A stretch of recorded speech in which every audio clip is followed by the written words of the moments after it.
Hey guys, and welcome to Round 8 preview edition of Footy Rants.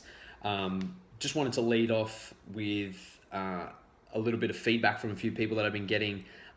They said, it's all well and good that I'm putting out this content and stuff like that, and that I'm passionate about it, but, watching 30, 40 hour of just me staring at a screen isn't the most entertaining thing. So I just wanted to let you guys know that I am working towards trying to get some clips and stuff that I'm able to talk over and get some highlights from the weekend as well in our review.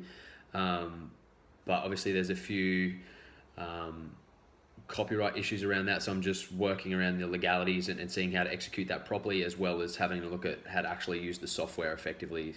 So the last thing I wanted to do, I did want to try and get it for this episode, but I figured rather than wasting time and not getting it out until tomorrow, I'll have a bit of a play with it over the weekend and see if I can't get some highlights up from this weekend's game for our review for next week's podcast. So please do bear with me.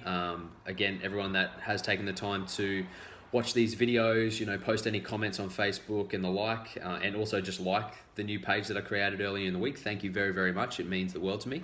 As you can tell, rugby league is definitely one of my passions, and sitting here and talking about the game that I love it's so easy. I love it. So thank you again for being here.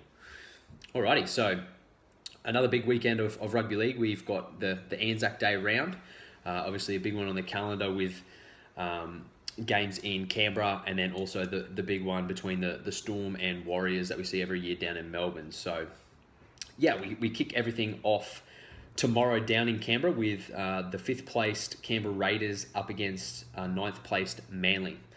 I think here it's interesting having a look at the head-to-head value.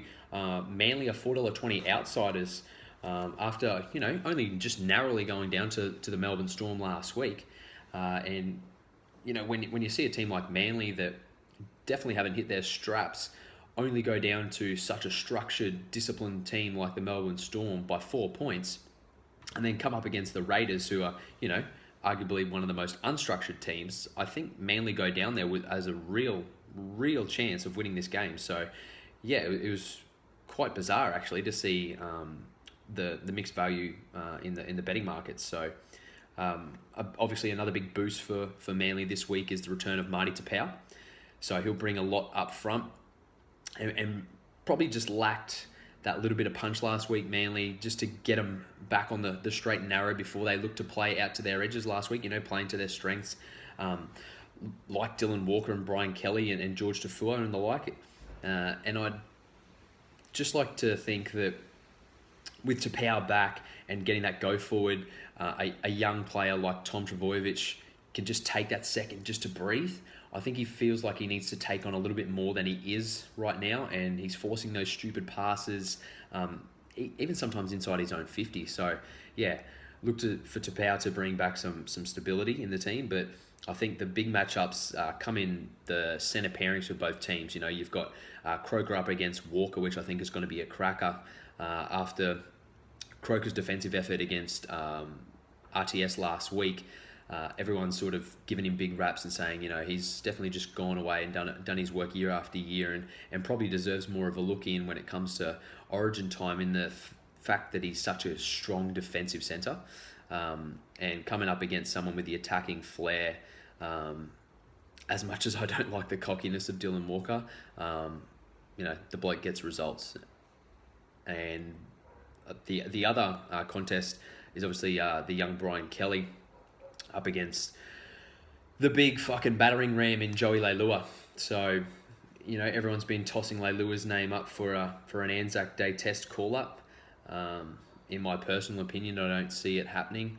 I've seen a little bit on social media saying, a lot of Samoans would love to see him stick with Samoa, even, the fact that he is born in Australia and has, by every right of the rules, is eligible to play for Australia and can go on to do so. I'd like to see him stick it out, pledge your allegiance to Samoa, much with Milford. I'd love to see Milford just commit to Samoa, but, every player has the right, and if they want to play, feel like they can achieve at that higher level and are eligible to do so within the rules, I can see both sides of the argument, put it that way. But yeah, if Kelly's not up to the standard and working hard with Tafua on that left edge Manly defence, they could be in a big bit of strife. So that's the only sort of area that I can lean towards, the Raiders being strong favourites, as if, the likes of Leilua and Rapana go on this rampage that they have started to get back into the habit of now over the last 2 or 3 weeks, which is very, very possible. I could definitely see the Raiders going on and winning well, but at the same time, I can most definitely see Manly making a fist of it.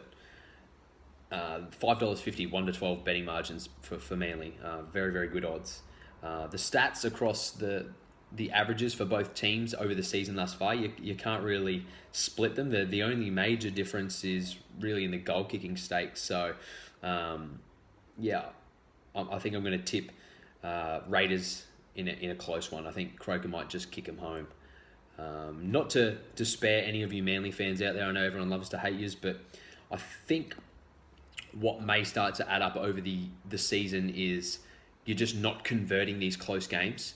You see a team like the Cowboys in the first 5 weeks win 3 games by less than 4 points, and going on those conversions and getting those wins, they're the things that turn you into a top 4 team at the end of the year.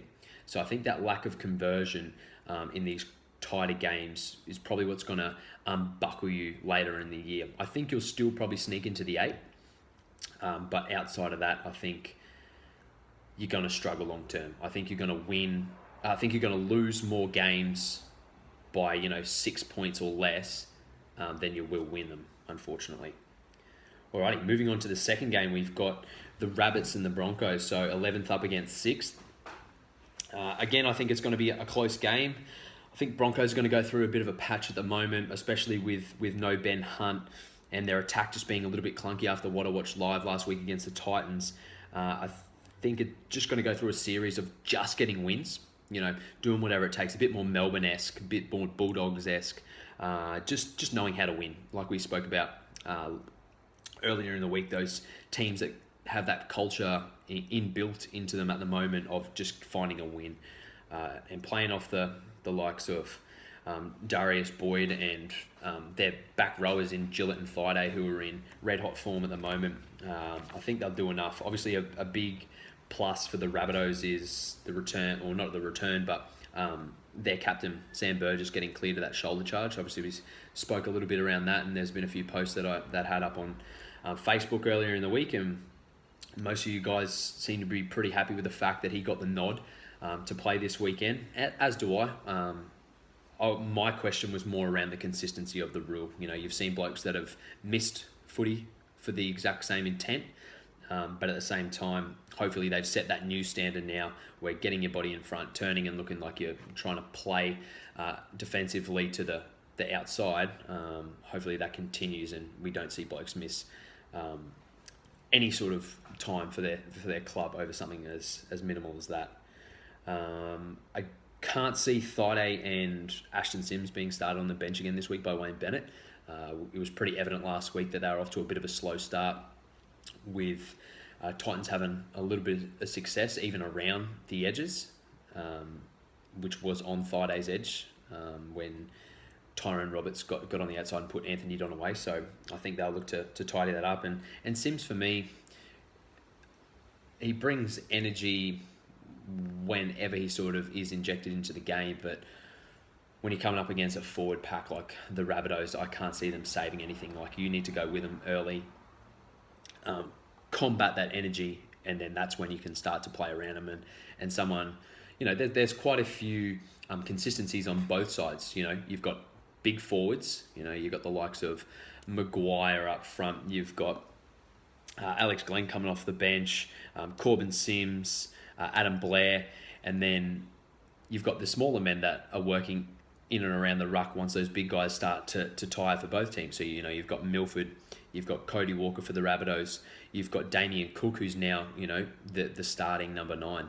I think, I don't think he'll play State of Origin, Damien Cook, but I'd love to see his name get tossed up there and say he's at least on the radar, because The fact that you're keeping one of the best nines to have played in my era of football, and I know a lot of people probably would disagree with me, but, Robbie Farah's played enough State of Origin to warrant that title, I believe. Another sort of selection choice by Wayne Bennett that I sort of question is the use of David Mead off the bench. The main reason why I do question that is I can see the rationale behind, you hear coaches like Des Hasler argue that point of, it's good to have that outside back as a reserve, because if one of your outside backs does get injured and you don't have that versatility, you're sort of a little bit fucked. And, I know there's been talks of that around the HIA rule as well. You should be able to carry an extra bloke, and if he's gone for the game, you can introduce that other player.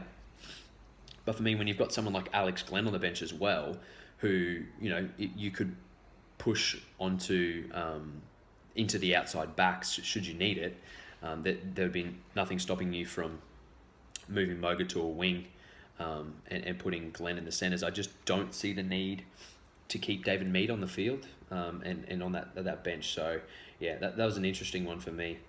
A few other little bits of information. So, Pangai's out. So we see Offering come back into the side, and then he'll get his shot off the bench. But the other glaring stat for me in this matchup is the fact that the Rabbitohs haven't beaten the Broncos since their premiership season back in 2014. So, again, I think the Broncos will continue on their winning ways, just grinding out those little victories along the way that all stack up and make them the powerhouse that they are. So, again, similar to the tip that we gave last week, which paid out, which was the Bronx 1-12 against the Titans.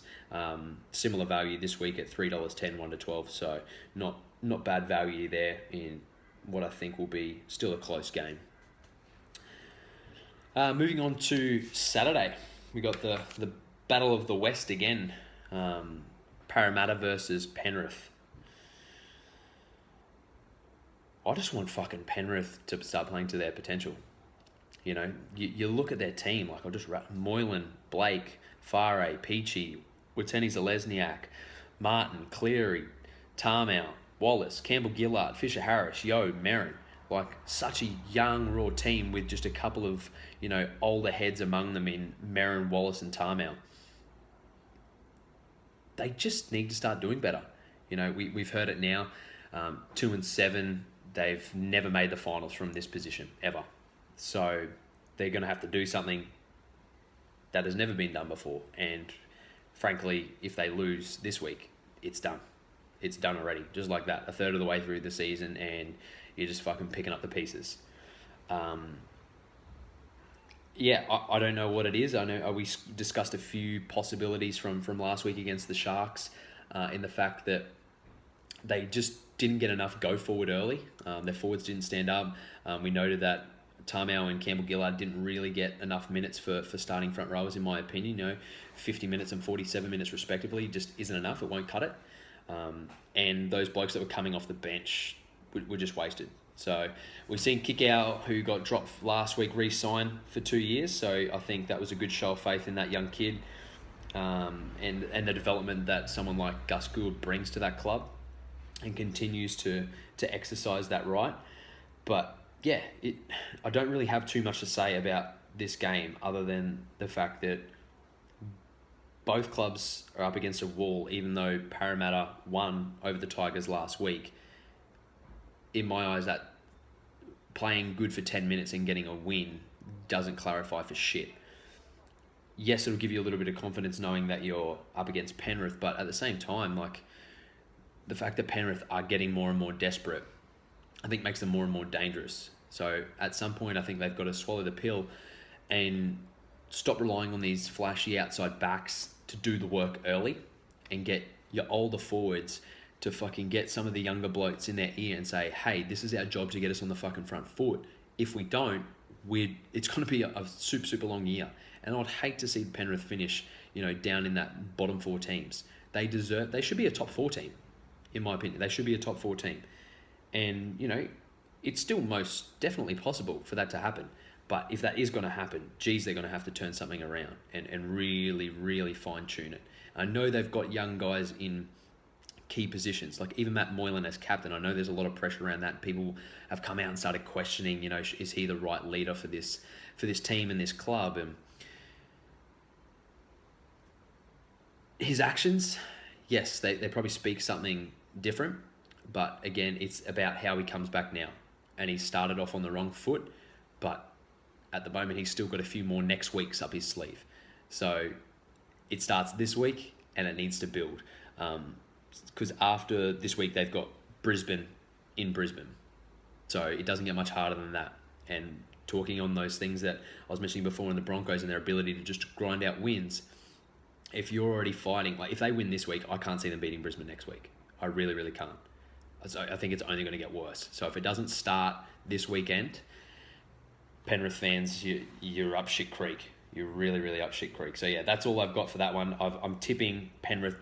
They just need to go. It's time. They've got to win at some point. So I'm tipping them out of pure faith, and the fact that I've got a few connections down there with boys in S&C in Elliot and Gilly. So come on, boys, let's fucking get it, eh? On to my beloved Cowboys versus the Knights. Well, fuck me, we're really sticking our neck out here. At home, against the Knights, somehow $1.30 favourites expected to win because we're at home and because we're playing the Knights. I've got no idea why. We've got Antonio Winterstein coming back, which at least gives me a little bit of faith. I know he's playing on the wing, but it's that same side as Dane Gagai, who's again in red hot form. He's been a shining light for them. Him and Ken Seo are working really well together on that right edge attack for the Newcastle Knights. We've got the first time that Kalen Ponga is eligible to play against his future club that he'll move on to next season. And it sort of brings me back full circle in some of the discussions that people have had around Mitchell Moses and Parramatta, and whether you play that player that you know is going to go to that club, and whether you want those eyes going on that player, or whilst you want to try and get the best out of him while he's still under your banner.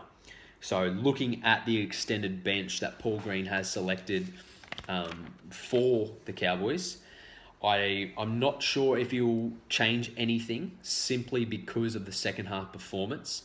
I know there's still a lot of question marks about whether the Dragons are the genuine number one team in the comp at the moment. I think their forward pack definitely is. Overall, I don't know. I think it's still in question, and we're about to find out over the next fortnight. But looking at that extended bench, you've got Ray Thompson in there and you've got Javid Bowen. So a little bit of a theory that I've got up there that I think he may be keeping up his sleeve, and he's just seeing what he decides and maybe what transpires at training during the week, that potentially Corey Jensen will drop back to the Blackhawks. You could see Javid Bowen replacing Kalen Ponga, so Ponga dropped. John Asiata back to the bench, and Ray Thompson could potentially partner Michael Morgan in the halves. So that's just a little scenario that I think it's definitely possible. But the only saving grace for Ponga and Asiata is, when you don't have your ideal spine playing for you, trying something, getting half a result, and then changing it straight away just because you didn't get the full result can sometimes be more pain than what it's worth if you don't just ride it out. So, yeah, a little scenario that I've tossed up, and I'd be interesting to hear people's feedback on that, especially since I've obviously got a bit of a vested interest being a genuine fan of this club. And I guess sort of reflecting on that, to be honest, as a fan, I don't mind seeing Kalen Ponga play. I know he hasn't probably set the competition on fire as much as people would have expected, but at the same time, he's still super, super inexperienced. So I think you're as good as your last game. And if we look at the last game and the last half, he didn't do anything outrageously wrong. And John Asiata, his kicking game was probably the big shock out of that whole game, I think. So, yeah, we've still got, a reasonable forward pack. That they'll do all right.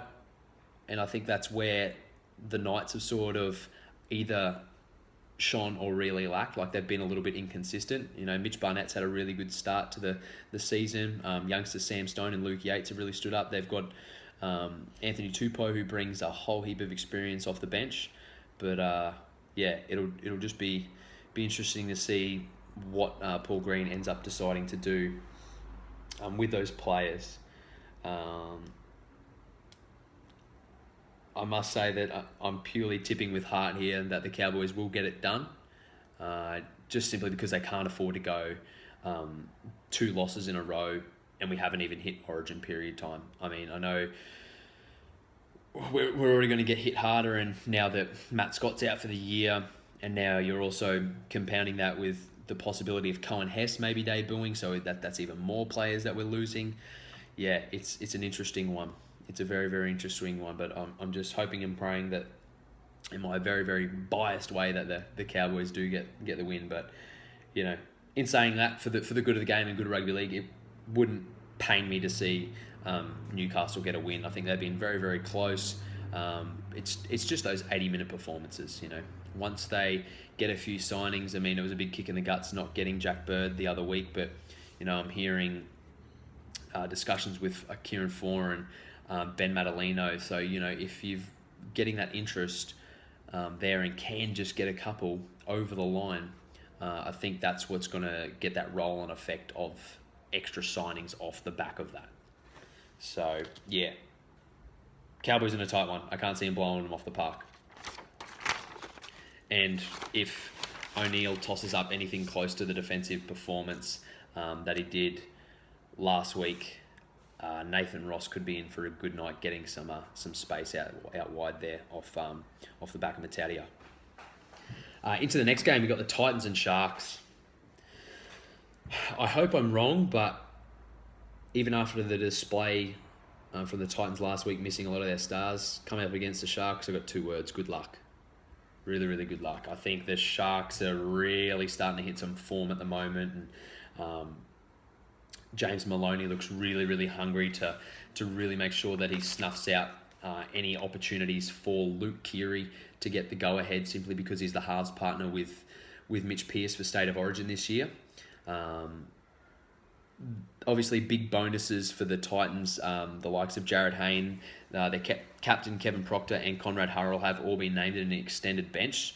So you'd have to think that they'll be pretty darn close to getting the nod. If they are on that extended bench, and that many of them that are under injury clouds. Like, you wouldn't just waste those if there were to be late injuries to your certain starters. Chris Grevesmore, who was originally thought to be missing a couple of weeks, has been named in the starting side, so that's a big bonus for them. My question comes is, if Jared Hayne does play, where does he play? I think Tyrone Roberts would be pretty unlucky to get completely dropped. So I think what might happen is, Hayne will probably go to fullback. Carl Lawton will drop out of the team, and Nathan Peets may drop back to the bench, or Roberts will drop back to the bench and play dummy half. So yeah, it's a shame.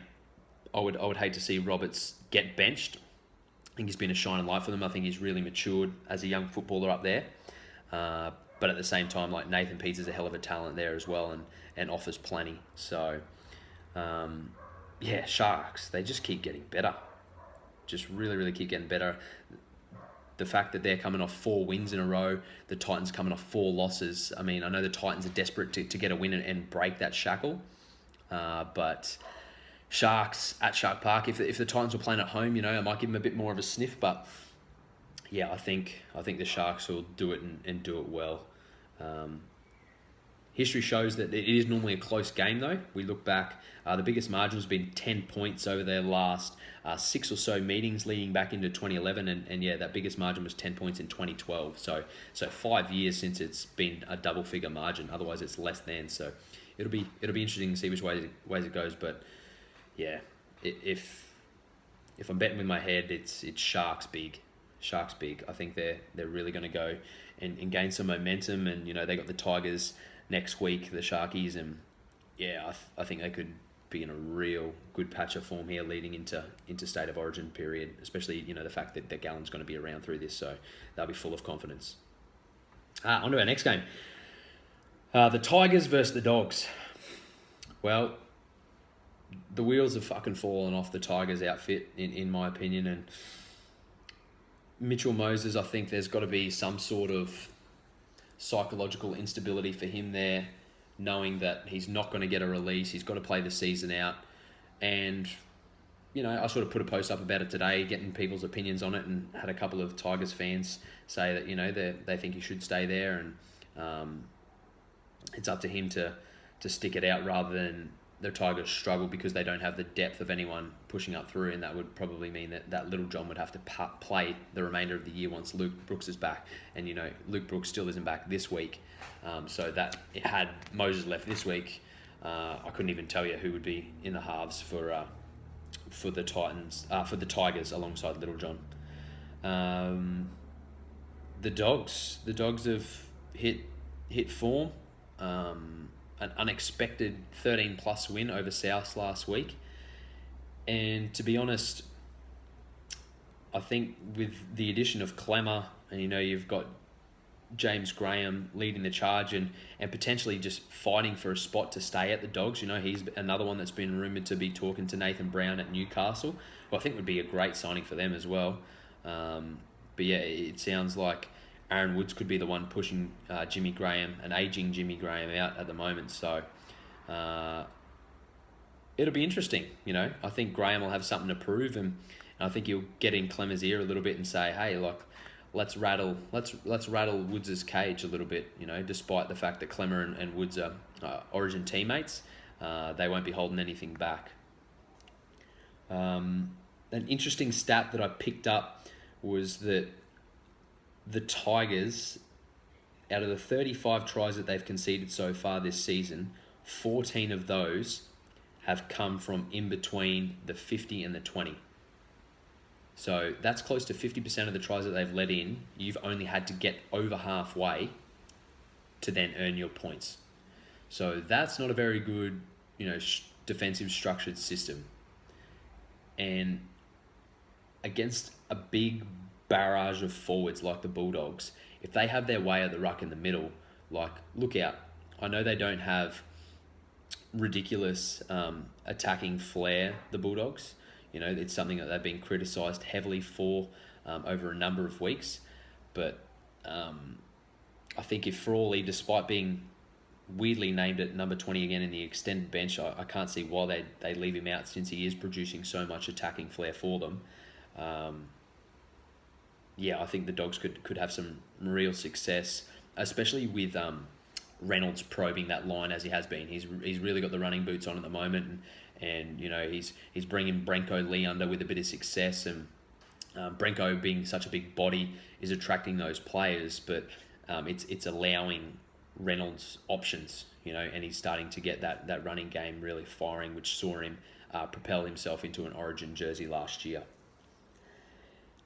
So yeah, for me, it's the Dogs. It's the Dogs in that one. The Tigers are dust in my opinion. You know, I think they will probably get their little runs of form once Brooks returns. But and unless, you know, Luke Brooks is named in an extended bench, if he does manage to wiggle his way into the starting side after injuring his hamstring, yes, it'll be a massive bonus. Will it be enough to change my mind? No. It's still a Dogs win for me. On to the next game, the Roosters and the Dragons. So we've got two of the top four teams coming together in what has the potential to be the game of the round, most definitely. And obviously a big omission still for the Roosters is the chat around Latrell Mitchell. You know, has he been dropped? Is he being rested? Like, what is it that is that underlying issue? Obviously, only those super proximal to Latrell know that. He also hasn't been named for the feeder club, the Warangaroos, so he's been named 18th man at this present moment. So it'd be interesting to see whether he is the genuine 18th man and he doesn't play again this week. I'm not sure what that does mean if he doesn't play this week. You know, is there something a little bit more, you know, bigger picture that's going on in his life that we're not aware of, and in my opinion don't deserve to know either. But I think as a Roosters fan and just a fan of the game, I think we just got to get cool with the fact that they're humans. Like, every rugby league player is just a human, and the more that you can treat them like a human, the less pressure that they're going to put on themselves. You know, they live in this little social bubble, being a full-time professional athlete, and they have all this time, and that's why these kids get in trouble. You know, they're not quite sure how to invest this time properly, and, you know, for all intents and purposes, it's just a learning curve. And, you know, you see so many kids go through the carousel of rugby league and come out the other side worse for wear. So, you know, I hope it's you know, Trent Robinson showing great maturity as a great coach that he is, and I'm sure he's got Latrell's best interests at heart, and I'm sure we'll see him bounce back and bounce back well. Because, as I said at the review, I didn't really see too much of a lapse in form, to be honest. I know he got pulled with 10 minutes to go, so whether Robinson's seen something based off some other events outside that we don't know about may well have been the case. But yeah, I really hope that he does bounce back well. Again, we're going to see just what the Dragons are made of. I mentioned earlier that, you know, on top of the Roosters this week, they've got the Storm next week, so a big fortnight for the Dragons, and we'll see just how serious they are. I think they've definitely got the forward pack to stand up to the Roosters. I'm absolutely relishing in the fact of being able to witness Packer and Warrior-Hargraves go at it. I think it's going to be great. I can't wait. And, you know, Paul Vaughan's just been in red-hot form. Cordner and Frizzell, who will probably be your edgies come State of Origin time, will have a really good crack at each other and really push each other's form, I believe. And, man, I think Jack de Belin could be a smoky one for a State of Origin, as I also believe with Paul Vaughan. You just don't know. I think, you know, the fact that there's been a little bit of space open up now with Gallen not playing, someone's got to rise. So whether they go based off form and give Vaughan a crack, even though he's a bit of an older bloke, or whether they give the young buck Jack de Belin another crack, I think he most thoroughly deserves it. Just from the minutes that de Belin's been playing as well. He's been playing close to 80 minutes for most games, which is absolutely invaluable as an NRL forward. It just takes that pressure off your bench forwards and allows them to come on and take on some responsibility when they need it, and know that they can just go hard. You know, if you've got that one player off your bench that needs to play just that 20 or 30 minutes, you know, he can really empty that tank, get that work rate up super high for the frequency of time that he's on there, and he's done his job. So you can create like quite a niche little role for someone when you've got other players like that can play such big minutes. A big outside back clash that I'm keen to see is the two big bodies in Nene McDonald and Blake Ferguson come up against each other on the wings.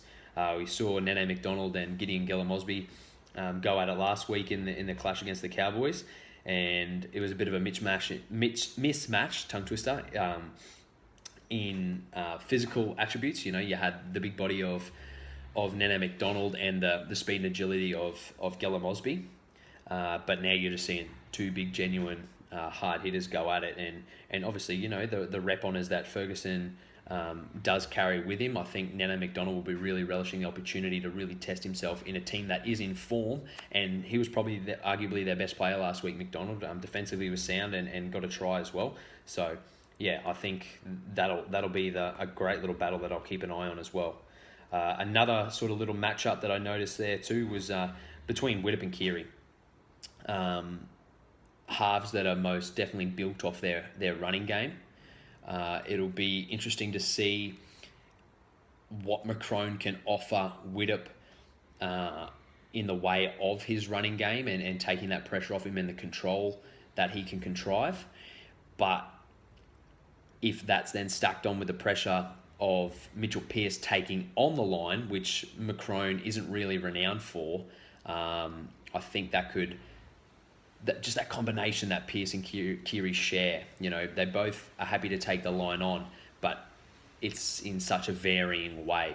You know, you see the electricity of a Luke Keary. Once he's through that space, he's gone, whereas Pearce uses his physical capabilities of being a bit of a bigger half to really crash through that line close. You know, as we already spoke about earlier in the week, the fact that he ran over a front row to score his 4-pointer last week was anything short of phenomenal, and I I think he'll wear the 7 for New South Wales hands down, despite, the last 18 months that poor bloke's had. So I shouldn't say poor bloke, like at the end of the day, it was him.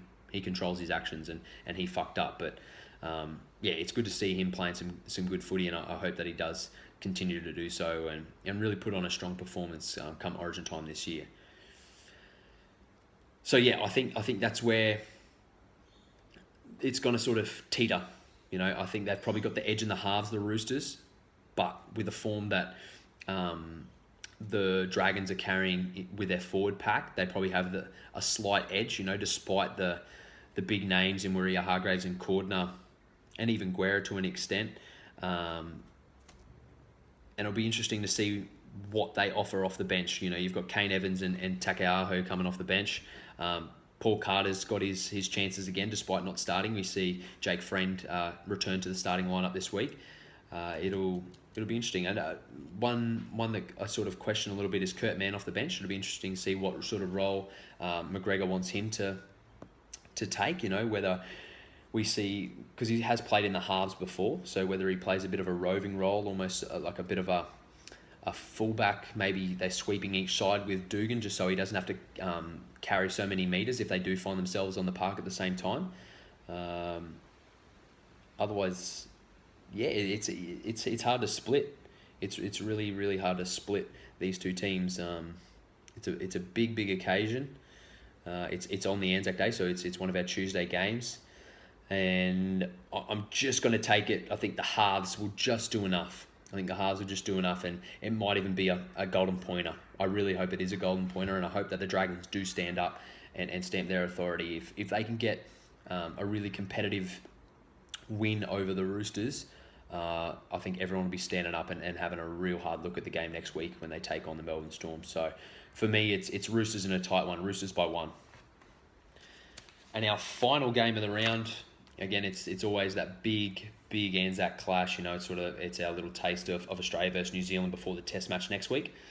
And we've already seen these two clubs come together in round 2, and the Storm got the better of the Warriors over in the ditch, 26-10. Now, they've been a bit of a bogey side over the years for the Storm, have the Warriors, but however, they have been unsuccessful in their last 2 attempts at Amy Park, and of course that's where this game will be played this weekend.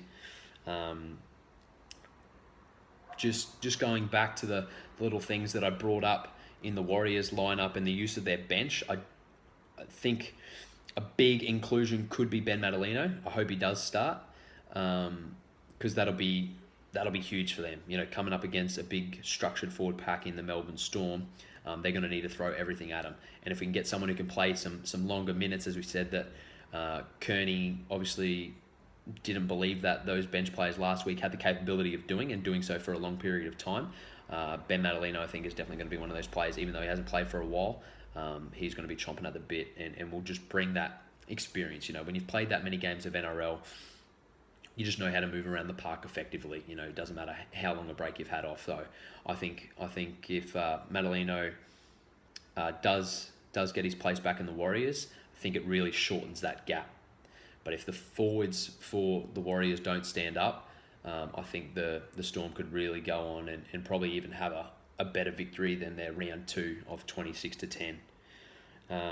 Another interesting stat, it's sort of tying back into the Tigers. The Warriors shared a similar one. So 11 of the 25, so almost 50% of the tries that the Warriors have let in have been in from that 20 to 50. And when you've got guys that coming off the bench, you've got Cameron Munster, who's going to be sniffing around that footy. You've got Will Chambers, who's known to come in, who's back this week, is a massive addition for them, hunting around the footy. And then you've got 2 of the best in our era, Billy Slater, Cooper Cronk, who is so good at just pushing up on the ball, playing off the likes of Bromwich and McLean. I think they could do some damage up the guts if the Warriors don't bring their A game. I think the Storm will go on. I'm not sure which way it'll go. I think the Storm will win regardless, but the closeness of the game will be dictated on, 1, whether Madalino even plays, and 2, whether potentially some of those reserve players for the Warriors play some more minutes, and how they go. Again, not sure if Munster will start off the bench. It'll be interesting to see if they give Jacks the nod, and whether that clunkiness is apparent again once he does come on. Because I said that in our review earlier in the week that that's where I felt that the Storm went away from their structure. They leapt to that 18 points to nil lead, which was actually 4 tries. It was just through conversions that it was still 18-0. So they went bang, bang, bang, bang. And then once Munster was injected into the game, it sort of went a little bit wishy-washy. So I think based off that stat of inside 50, that side-to-side and use of this new spine that obviously the Melbourne Storm want to work, probably has a bit more opportunities to work against the Warriors. But again, it just goes to show that even a team like the Melbourne Storm can get off to a strong lead like that, but all you got to do is just hold the ball, get 3 sets. Because that's pretty much all that happened. Manly just was deprived of the ball. I don't think they even got the ball until like 4.5 minutes in. So, yeah, it'll be interesting to see which way the cards fall, but I see the Storm going on and winning. So just a little bit of a recap on my tips. So I've got the Raiders to beat Manly, with the Broncos to beat the Rabbits. I've got Penrith to finally get on their winning ways against Parramatta. Cowboys in a close one at home against Newcastle. Sharkies to dust the Titans. Bulldogs over Tigers. Roosters in a really, really tight one against the Dragons. And the Storm could go either way, but victory regardless for them over the Warriors. So they are my round 8 tips. Again, just reiterating everything. Thank you so much for being here and watching this and supporting the podcast. If you can subscribe on YouTube, tag your friends, press me about any of my points that I've brought up, challenge me, agree, disagree, tag mates, go wild, please share. And like I said, I'll endeavour next week to try and have some footage so you're just not looking at this ugly mug, because I understand completely that it's not the most entertaining format that this content can be a part of. So again, if you have stuck it out this far, massive thank you. We've ticked over 40 minutes. I will endeavour to try and get us on iTunes as well, but otherwise, yeah, please just, I post the audio for SoundCloud as well, so get around and get involved. But most importantly, stay safe and enjoy the footy over Anzac Day. Alrighty guys, I should be back by Wednesday to recap everything, so enjoy your public holiday on Tuesday. Thanks, legends.